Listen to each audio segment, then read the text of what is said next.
Hey everybody, we're here today talking about how to analyze rational functions. We'll start with what is a rational function? Well, it's a ratio of two functions, right? N of x and d of x, a numerator and a denominator. In particular, both of these are going to be polynomials. Okay, so there's lots of things that we can do here. We can find a y-intercept pretty readily by plugging in x equals 0. Okay, and as long as the denominator is not 0 when x equals 0, we're good to go there. Our x-intercepts. Okay, if we want to find our x-intercepts, we know we're trying to figure out, when is the function equal to 0. Okay, and if a fraction is equal to 0, then the numerator has to be equal to 0. Okay, it's the only way that's going to work. So if we want to find the x-intercepts, we need to look for the zeros of the numerator. Now, what about the zeros of the denominator? Okay, well, for the zeros of the denominator, these are actually going to correspond with the vertical asymptotes. Okay, and so in order to figure out where our function has vertical asymptotes, we find where the denominator is 0. And in order to find the end behavior of the graph, okay, we have to figure out what is the interaction between the two. Okay, so our x-intercepts we can find by finding the zeros of the numerator. The vertical asymptotes we can find by finding the zeros of the denominator, and the end behavior we can find by comparing and looking at the interaction between the two. Okay.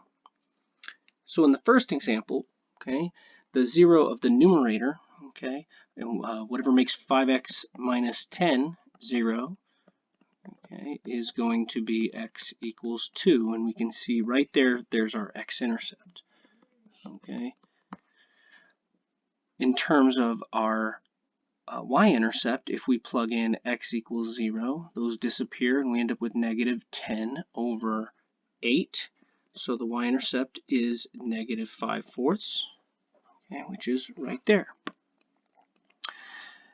All right, now the 0 of our denominator, okay, 2x plus 8, right, that's going to be x equals negative 4.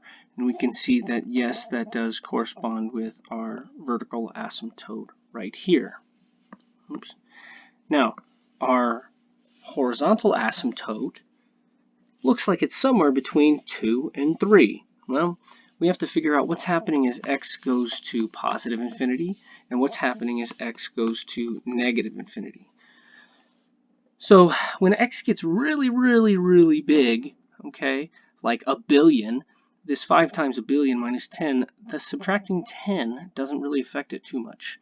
And as x gets larger and larger, subtracting 10 matters less and less. The same is true for this adding 8, right? And so overall, we're approaching this 5x over 2x, okay? 5 times something over 2 times something, all right? And so that 5/2 is right there between 2 and 3 there. Okay, how can we find that algebraically? We want to do some long division. Okay, so if we go ahead and find out 5x minus 10 divided by 2x plus 8, all right, 2x is going to multiply by 5/2 to give me 5x, and then 5/2 times 8 is 40 over 2, or 20. And then when we subtract, we're going to end up with negative 30 here. So we can actually rewrite our function, right, as 5/2 minus 30 over 2x plus 8. Okay, that's our rewritten function. And so we can see that as x gets really, really large, as x goes to infinity, this expression on the bottom gets large, and the inverse of it, right, this expression ends up going to 0. Okay, and what we're left with is 5/2. The same is true when x goes to negative infinity, right? That this expression goes to 0 as well, and we're left with 5/2. So in both cases, right, y is approaching 5/2. Okay, so we have an asymptote at 5/2. Okay, and that's just the ratio of our leading coefficients there.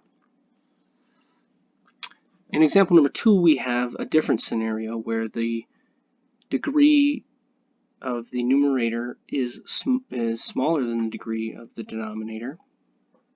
Okay, and so let's check out what's going on. If we go ahead and plug in 0, find the y-intercept.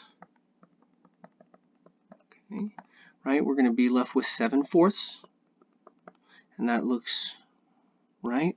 Okay, the value that makes our numerator 0, okay, it's going to be x equals -7. So we have one x-intercept, and that's x equals -7. Okay, right there. It's hard to tell from this graph. Right?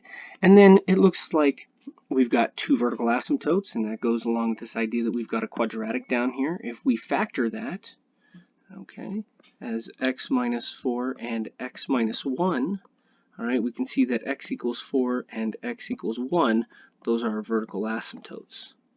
Okay, right, and here's positive 1, here's positive 4, okay, right there.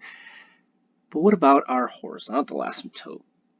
Okay, definitely looks like it's 1 there. What's going on? Well, as x gets really large, okay, again, we have this situation where, you know, these terms at the end just don't matter. Okay, x is getting so super large that x is so much bigger than 7, and x squared is bigger than everything else. And this is really just like 1 over x. And when x gets large, this thing goes to 0. Okay, so as x goes to positive infinity, y ends up going to 0. When x goes to negative infinity, y also goes to 0. Here we can't do long division because you know, we already have, it's already simplified as far as it's going to go. Okay, but again, this idea that we're approaching 0 and that we have an asymptote at the horizontal axis, the x-axis. All right, example number 3. In this example, the degree of the numerator is larger than the degree of the denominator. Okay, so let's see what we know. We know we can factor the numerator up here as x plus, or 4.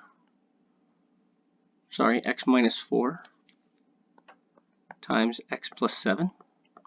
And so x equals 4 and x equals -7 are our x-intercepts. Okay, so there's -7, there's positive 4. Okay, that vibes. Our y-intercept. Okay, find h of 0. All right, it's going to be -28 over -10. All right, and so that's going to be, what, 14/5? Okay, that's close to 3 right there. Looks pretty good. Our vertical asymptote, well, 2x minus 10 is 0, so 2x equals 10, x equals 5. That looks good. Okay, but this time we don't have a horizontal asymptote. It looks like we have an asymptote along a diagonal here. Okay, it's called a slant or an oblique asymptote. So what's going on here? Well, again, just like the example number 1, let's go ahead and do some long division and see what's going on here. Now, normally we can use synthetic division if we know what the 0 is. But even though we know the 0 of the bottom here is 5, we're going to have to account for the fact that there's this leading coefficient. So I'm going to go ahead and do synthetic division. Okay, 1, 3, and -28 with that value of 5. Okay, so we bring down the 1, we multiply by 5, we add and get 8, we multiply and get 40, and we add and get 12. Now, what we have to do, since we have a multiple of 2 here, right, what would multiply by 2x? Well, we'd have to have 1/2 x to get x squared, okay? So we're going to have to divide this by 2, right? Since we have a multiple of 2 here, we have to divide by 2. So what we're really left with here, right, is 1/2 x plus 4, all right? And if we go ahead and graph that line, here's positive 4, okay, and use the slope of 1/2, we're going to find that this line, okay, is the asymptote. Okay, so that's the cool thing. Just like the last time, right? When we divide, okay, our quotient is going to be our asymptote, okay, because our remainder, okay, when I add this 12 over 2x minus 10, right, when x goes to infinity, this part goes to 0. When x goes to negative infinity, that part goes to 0. So what we're left with, right, as x goes to infinity or negative infinity, is we're getting closer and closer to this line. Our last example, we have something similar. Maybe you can guess what the asymptote is on this one. Okay, we have a cubic over a linear. Okay, again, the top is a higher degree than the bottom. Numerator is higher degree than the denominator. So what's going on here? We can plug in 0. We can't plug in 0, right? We could, but it's undefined, so there is no y-intercept. Okay, which is okay. There's no y-intercept. All right. There's actually, that's where our vertical asymptote is. Okay, is that x equals 0. Now, our 0 of our numerator is going to be right here, but I don't really want to focus on that. I want to focus on where does this asymptote come from. Okay, so again, we want to take a look at what's going on as x goes to infinity. We need to do some division. So our 0 here is 0. So if I go ahead and take and do synthetic division, okay, 1, 2, 3, and 4, with my 0 of 0, bring down the 1, multiply, I get 0, add, I get 2, multiply, I get 0, add, I get 3, multiply, 0, add, I get 4. Okay, now again, we have to account for the fact that this is a 7 times x. So what we're left with is actually 1/7 times x squared plus 2x plus 3.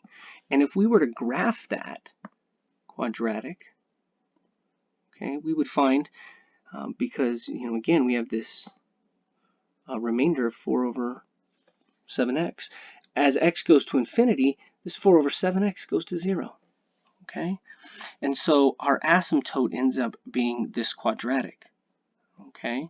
That as x approaches, positive or negative infinity, right? Y is approaching this function right here. Okay? So we can have asymptotes of all sorts of different kinds. They could be lines, they can be other functions. Okay? When we're talking about rational functions, we can figure out what that is by doing that long division. Okay, again, our quotient is our asymptote, our end behavior, and that's that. Okay, so go ahead and try that out.